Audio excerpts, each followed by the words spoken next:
मेरे YouTube channel एस्ट्रोनेश पर आपका स्वागत है। नमस्कार, मैं हूं नरेश कुमार। सबसे पहले उन दर्शकों का धन्यवाद जिन्होंने पेज को सब्सक्राइब किया है, पेज के वीडियोस को शेयर कर रहे हैं, लाइक कर रहे हैं और कमेंट बॉक्स में हमें अपनी राय भी लगातार भेज रहे हैं। बात करेंगे दिसंबर महीने के राशिफल की और आज बात होगी मकर राशि के जातकों की। मकर राशि के जातकों के लिए दिसंबर का महीना कैसा रहेगा, उनके काम के लिहाज से, नौकरी के लिहाज से, कारोबार के लिहाज से, उनकी इनकम के लिहाज से, हेल्थ के लिहाज से, रिलेशनशिप के लिहाज से और स्टूडेंट्स के लिए स्टडीज के लिहाज से ये कैसा महीना रहेगा, इस पर चर्चा करेंगे। लेकिन सबसे पहले ये बताएंगे कि ग्रहों का गोचर आपकी कुंडली में किस तरह से रहेगा। तो ये जो कुंडली आप लगी हुई देख रहे हैं, ये 1 दिसंबर की कुंडली है और शनि दूसरे भाव में, यानी कि शनि की साढ़े साती का आखिरी फेस आपके ऊपर चल रहा है। आखिरी फेस जो होता है शनि की साढ़े साती का, वो देने वाला होता है, एक पॉइंट। दूसरा पॉइंट, जब शनि राशि के मालिक स्वयं होते हैं तो साढ़े साती का नुकसान ज्यादा नहीं होता, तो इससे ज्यादा चिंतित होने की जरूरत नहीं है। और राहु का गोचर हो रहा है तीसरे भाव में, तो राहु का तीसरे भाव में गोचर शुभ होता है। गुरु चौथे भाव में है, ये गोचर न्यूट्रल कह सकते हैं, अशुभ भी नहीं कहेंगे, शुभ भी नहीं है, क्योंकि गुरु का जो गोचर होता है शुभ, वो दूसरे, पांचवें, सातवें, नौवें और 11वें भाव में शुभ होता है। 6, 8, 12 का गोचर जो है वो बहुत ज्यादा खराब माना जाता है, लेकिन केंद्र में है, चूंकि ये इसको हम न्यूट्रल गोचर मानेंगे लेकिन अच्छा नहीं मानेंगे। चंद्रमा छठे भाव में है, चंद्रमा का गोचर शुभ है। केतु 9वें भाव में शुभ गोचर में नहीं है। शुक्र दशम भाव में शुभ गोचर नहीं है। मंगल और सूर्य 11वें भाव में शुभ गोचर है। बुध 12वें भाव में शुभ गोचर नहीं है। तो सबसे पहले तो यहाँ पर सूर्य की राशि परिवर्तित हो जाएगी 16 दिसंबर को, तो सूर्य यहाँ पर आ जाएंगे, ये गोचर शुभ नहीं रहेगा।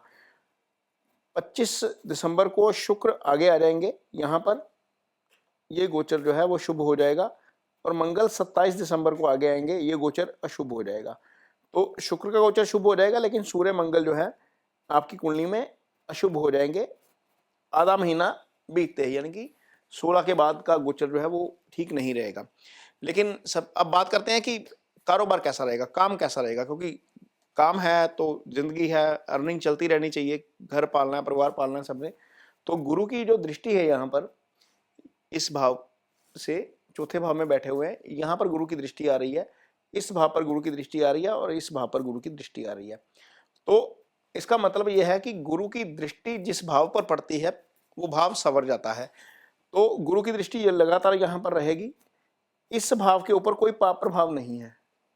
सूर्य पहले 16 दिन यहाँ पर रहेंगे, लेकिन सूर्य यहाँ पर जो है वो सॉरी शुक्र यहाँ पर रहेंगे, लेकिन शुक्र यहाँ पर अपनी राशि के हैं। तो इस भाव के ऊपर गुरु की दृष्टि का होने का मतलब यह है कि आपको जो है वो बहुत ज्यादा पॉजिटिविटी मिलेगी। काम जहां पर भी आप करते हैं, कार्यस्थल पर जो भी आपकी स्थिति है, वहां पर आपको मान सम्मान मिलेगा, सब कुछ जो है वो अच्छा रहेगा आपका। क्योंकि पहले 27 दिन तक मंगल यहां पर रहेंगे, तो मंगल ये कर्म का भाव है, ये अर्निंग का भाव है, यहां से हम अर्निंग देखते हैं, पैसा यहीं से आता है। तो जब अर्निंग भाव का स्वामी खुद बैठा हुआ है वहां पर मजबूत होकर और धन भाव को देख रहा है, शनि के ऊपर दृष्टि जा रही है, यहां से 1 2 चौथी दृष्टि धन भाव के ऊपर जा रही है और धन भाव का स्वामी वहीं पर है।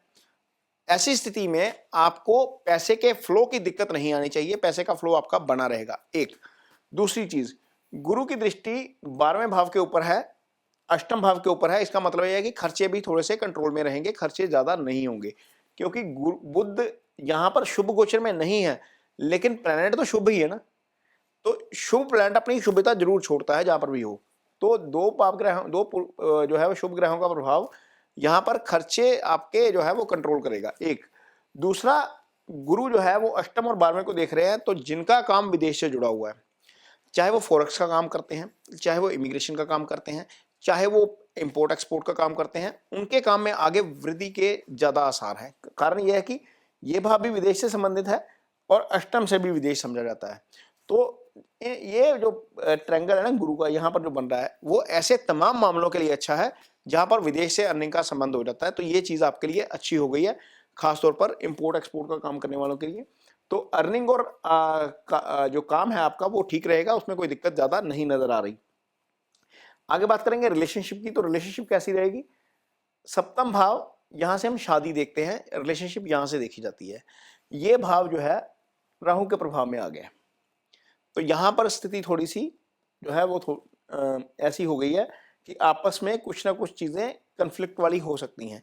लेकिन यहां पर गुरु का जो केंद्रीय प्रभाव है, ये जो भाव होते हैं 4, इसको केंद्र बोलते हैं, वो थोड़ी सी पॉजिटिविटी जरूर लेकर आएगा। लेकिन एक चीज का ध्यान रखिएगा, कई बार ऐसा होता है कि हम चीजों को इमेजिन करते हैं और उस इमेजिनेशन के ऊपर रिएक्ट कर देते हैं, यानी कि कोई बात हुई भी नहीं और हमें लगता है कि ये बात हुई है और हम उसके ऊपर रिएक्ट कर देते हैं।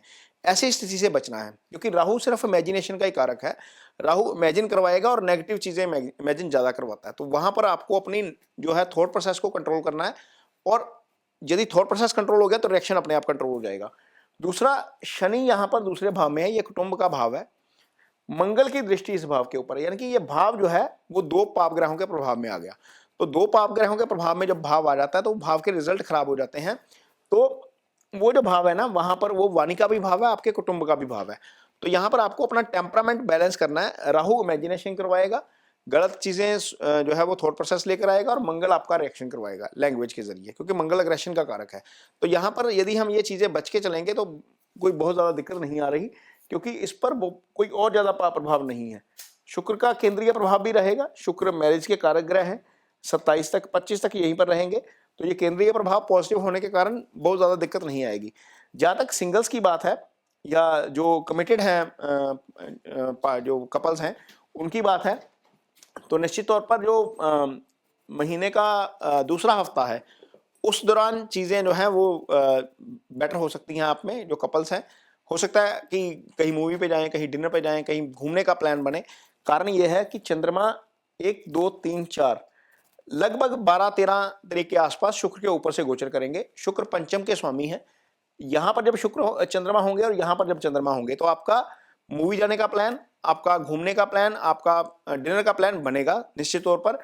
जिनके यहाँ पर जो है, जिनका कोई पार्टनर नहीं है, वहां उनको जो पार्टनर है वो मिलेगा 25 दिसंबर के बाद।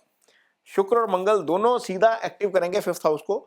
वहां पर यदि आप किसी को पसंद करते हैं, अपनी बात उस समय रखिएगा, तो ईयर एंड आपके लिए अच्छा रहेगा। और आने वाले साल में आप जो है वो आपके पास एक पार्टनर भी हो सकता है। जिनके घर वाले मैरिज के लिए ढूंढ रहे हैं, कोई पार्टनर ढूंढ रहे हैं, उनके लिए भी दिसंबर के बाद की 25 दिसंबर के बाद की स्थिति ज़्यादा अच्छी है। तो ये तो रिलेशनशिप की बात हो गई। अब बात करेंगे हेल्थ की। हेल्थ की स्थिति क्या रहेगी? तो जो हेल्थ के कारक ग्रह हैं वो है सूर्य। सूर्य 16 दिसंबर तक यहीं रहेंगे, 16 के बाद यहाँ आ जाएंगे। छठे भाव को देखेंगे, छठे भाव के ऊपर कोई पाप ग्रह नहीं देख रहा सिवाय सूर्य के। मंगल लेकिन जब 27 को आएंगे यहाँ पर, तो मंगल की अष्टम दृष्टि यहाँ पर आ जाएगी। तो 2 पाप ग्रहों का प्रभाव, सूर्य है तो पाप ग्रह ही, भले ही कारक है, तो 2 पाप ग्रहों का प्रभाव सीधा पड़ेगा छठे भाव के ऊपर। तो साल का आखिरी हफ्ता सेहत के लिहाज से थोड़ा सा क्रिटिकल हो सकता है। खास तौर पर खाने पीने का जरूर ध्यान रखना है। खाने पीने का मैं इसलिए बोल रहा हूं क्योंकि दूसरा भाव पाप प्रभाव में है। ईटिंग हैबिट्स आपकी बिगड़ सकती हैं लास्ट वीक में, और लास्ट वीक में सेलिब्रेशन के चक्कर में कहीं उल्टा पुल्टा खाएंगे तो सेहत डाउन हो सकती है। सिर्फ 1 वीक उसको ध्यान रखना है। दूसरी चीज, ये अष्टम भाव है, यहां पर शनि की दृष्टि जा रही है। तो जब अष्टम भाव के ऊपर शनि की दृष्टि हो और शनि उसको एक्टिवेट कर रहा हो, तो शनि के कारण दुर्घटना हो सकती है। तो ड्राइविंग थोड़ा सा स्लो करने की जरूरत है।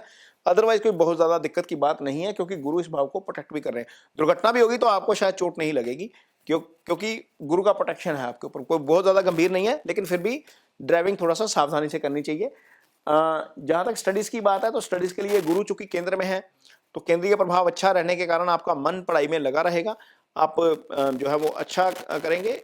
फिलहाल अभी कुछ बच्चों के एग्जाम भी शुरू हो जाएंगे, तो एग्जाम के दौरान भी आपका जो है वो जो परफॉर्मेंस है वो बेटर रहेगा, क्योंकि गुरु का केंद्रीय प्रभाव रहेगा। तो ये चीजें आपके लिए ठीक रहेंगी। गुरु की दृष्टि बुध के ऊपर भी रहेगी। तो बुध एकेडमिक एजुकेशन के कारक हैं, गुरु अप्लाइड नॉलेज के कारक हैं। तो ये चीजें जो है वो आपके लिए पॉजिटिव रहेंगी। ये मकर राशि के लिए दिसंबर महीने का राशिफल है। ये वीडियो आपको कैसा लगा, इस पर कमेंट बॉक्स में अपनी राय जरूर दीजिए। यदि ये वीडियो अच्छा लगे तो इसे शेयर जरूर करिए, पेज को सब्सक्राइब जरूर करिए। इसके साथ ही मुझे दीजिए इजाजत। नमस्कार।